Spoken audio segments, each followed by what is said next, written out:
Welcome to the beautiful city of Marina del Rey. We are here at the C-Suite Network Conference, and I'm fortunate enough today to sit down with Heidi Lorenzen. Did I say it properly? Well done. All right. CMO of Cloudwords. Heidi, welcome. Thank you so much. Thanks for joining us. Here. Yeah. So here we are at C-Suite, and we're talking about, the challenges and opportunities that are at our footsteps, if you will. What are the biggest challenges for a company like Cloudwords in today's market, if you will? Yeah, so Cloudwords is what one might call a new concept type of an offering, which means that not a lot of people are familiar with the problem that we solve. What is that? A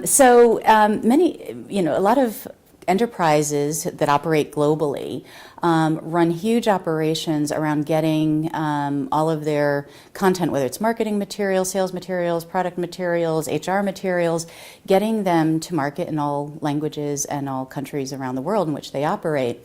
And it's actually a huge business process for these companies, and it's one of the few business processes in today's world that hasn't been optimized.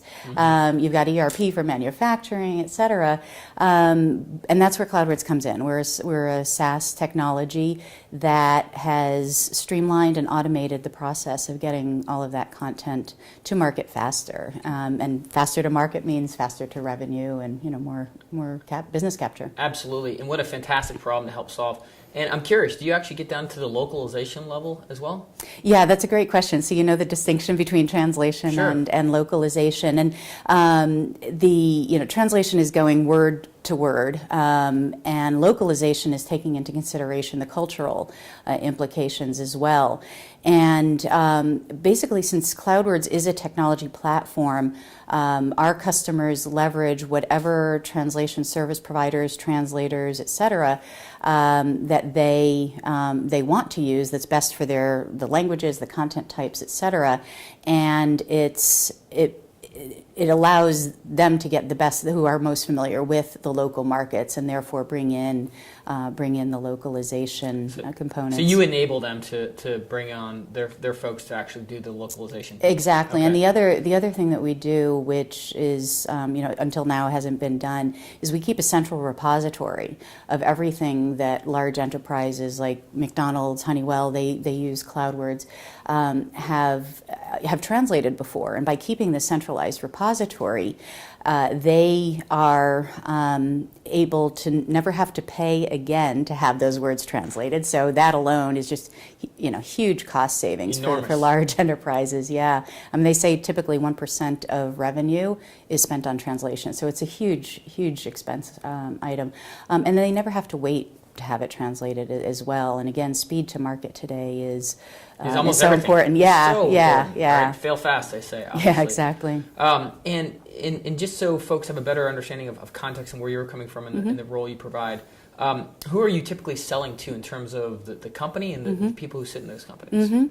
Yeah, so the companies that are that have a fair amount of scale and complexity around global operations are the ones that we best serve. Now, we do have startups that leverage our technology. Sure. Because they knew from day one they wanted to be global. But it does tend to be the larger companies that get the most value because they have so many moving parts, people internally, people externally, and they have so much to win or lose really in terms of getting to market. So Heidi, after we were understanding the types of companies you're going after obviously global companies with global footprints, who do you market to?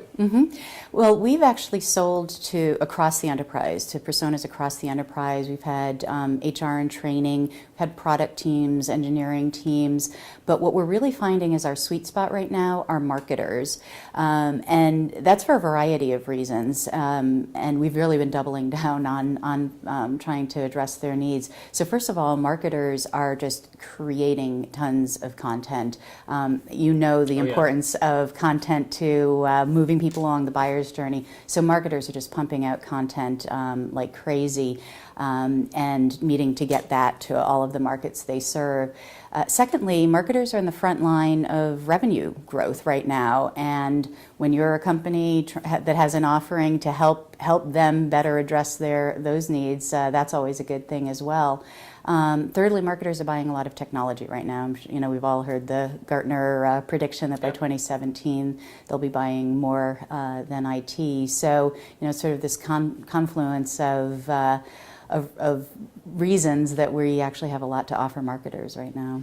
I love it. Three of my favorite topics: customer buying journey, revenue, and technology. So let's nail those in that order. So let's start with the customer buying journey. How has the buying journey changed? And I know Cloudwords is a relatively new company, but I'm sure even in that period of time, you've seen things change. What's changed and what's had the most impact on your business? Right. Heidi? So I guess the most fundamental change that I think most people are familiar with is that most of the buyer's journey now is taking place before anyone engages with the company. And so you really do need to pay more attention to luring people into your orbit of your company, get them interested, get them aware of what you do, and then pull them along that buyer's journey so that, all the way through the selection process, right? So that by the time they do engage with you, they have a good sense of who you are and they like who you are. Let me ask you a question. How do you determine, as you peel back the layers of the onion, how do you determine what is at the nucleus of what's going to pull someone in? Because that's a big investment, right? At some point, you're going to put some real resources towards doing that. You're going to build it, you're going to market it, you're going to amplify it. How do you determine what that is? Yeah, it is persona based. Okay. So identifying the different, in the case of marketers, the different types of marketers, as you're well aware, there are many, many flavors of marketers. There are those that are perhaps more focused on customer experience, maybe more web-oriented. And so we want to, kind of get at the heart of what they're trying to do to create these consistent customer experiences across the globe. There are others that, their mission is to generate leads for their company. Yep. And so we want to get at the heart of helping them, run more campaigns in more markets so that they can generate more leads concurrently. So it's kind of getting to the heart of their, what they're on the hook for. That's always the question that I ask internally. What is this persona on the hook for? What is their boss looking for them to do? And if we tie to that, that's what's going to be pulling. And are you finding what they're on the hook for through explicit one-to-one conversations like this, or implicit data that you're able to kind of glue together and better understand what is their goal or objective? A little bit of both. Okay. So we get information from our existing customers. Certainly, my own interaction with marketing circles, CMO circles, definitely getting a sense of what's on their mind. And of course, we test. So which messages, which content pieces are working better. Okay, fantastic. Let's move on to that next topic, which is kind of near and dear to our hearts, which is the notion of the revenue marketer, where we're more and more responsible for meeting or delivering on specific revenue goals. How does Cloudwords address that? I mean, do you have a quota? Yeah, very much aligned with the business goals of the company. I always kind of divide my dashboard into, there are the marketing KPIs, which obviously I'm tracking, make sure the campaigns are running well, performing well, looking to optimize those. But what really matters at the end of the day are what I call the business impact metrics. And those are, how much is being put into the pipeline, how many opportunities are being put into the pipeline, and then how many of those are actually converting to revenue, and what was marketing's direct contribution to that. So I literally have a dashboard that shows me where we are at any point in time. Okay. And I'm going to get a little nerdy for a second here. Because we love to live in the data world, especially in the B2B marketing world. Are you able to then glue together the entire journey from the very first instance of the very first ad all the way through, marketing automation to sale, and be able to see that journey? Or what parts of the journey is dark for you? Yeah, no, that's a great question. We're getting there. So we definitely can track the original source, basically. And through some recent changes that we're making, both on our website and how we're tracking at the back end through our marketing automation and CRM, we are further able to identify the stages along the way. So we're making progress. Because that's the Holy Grail, right? Yeah, I know yeah. the old saying, 50% of my marketing is working, Right, just over right, 50%. right. Well, now technology's enabled us to get much, much closer to Yeah. that. Oh, right? absolutely. And that's the beauty of being a marketer today, because you know, we've gained respect, I think, as a part of the business. I think marketers are kind of getting their swagger back a little bit. And, you know, it's also the challenge, though, because to build a strong marketing team, you have to have the best of the left brain and the best of the right brain. Yeah. Because at the end of the day, no matter even if you're getting fully fully data-driven and, are really able to see everything, you're still dealing with humans. A marketer's goal at the end of the day is to, influence a person. And you don't do that with data. It's through, emotional connections and authenticity, things like that. I love it. And you mentioned this word swagger, which I think is an interesting word. Mm-hmm. What is it within your organization that gives you the swagger, if you will? Mm-hmm. It's literally the ability to say marketing contributed this amount to revenue. It's got to feel good directly. Yeah, it does. Instead of saying, I can see the smile on your face. Yeah, it is a good thing, and it's a road to get there, obviously. But it's not guesswork, right? It's right there in black and white. The trick is to get all of your systems, set up properly and make sure that your data is accurate. Bad data, bad output. But it's the marketer's journey, I guess. It is a marketer's journey. I love it. So let's actually pivot into that. You mentioned the notion of technology. And the notion of better understanding the journey of your customers. So, what are you using from a technology standpoint to glue that together to be more efficient, to have those conversations at scale? So the specific technologies. Yeah, sure. So for our marketing automation, we use Marketo, Salesforce for our CRM, and we are we have a lot of implementation. We do some retargeting. We're using Google AdWords, obviously tying back to our website. Yep. That's a classic tech stack, especially in your world. Yep. We see that all over. Right. Yep. We haven't gotten into predictive lead scoring yet. Something we're evaluating.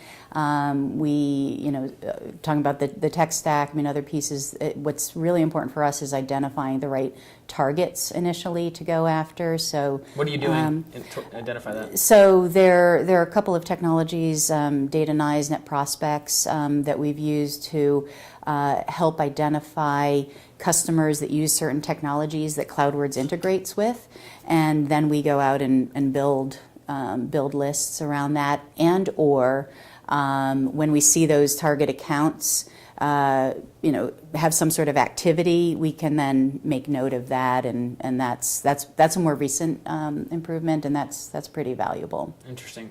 And I know with the notion of technology, there's always comes with it, I think, a lack from a lot of companies, even the technology companies, of skill around data moving, pushing, connecting, and collecting. Where are you on that continuum? Is this something that is coveted within the Cloudwords environment, or are we just getting started in that area? Within Cloudwords specifically? Yeah. We're definitely very data-driven company. One of our founders actually came from Salesforce. He was one of the original engineers that built Salesforce. Sure. So I maybe have an unfair advantage of having somebody in-house who can actually build some pretty pretty good foundation of reporting.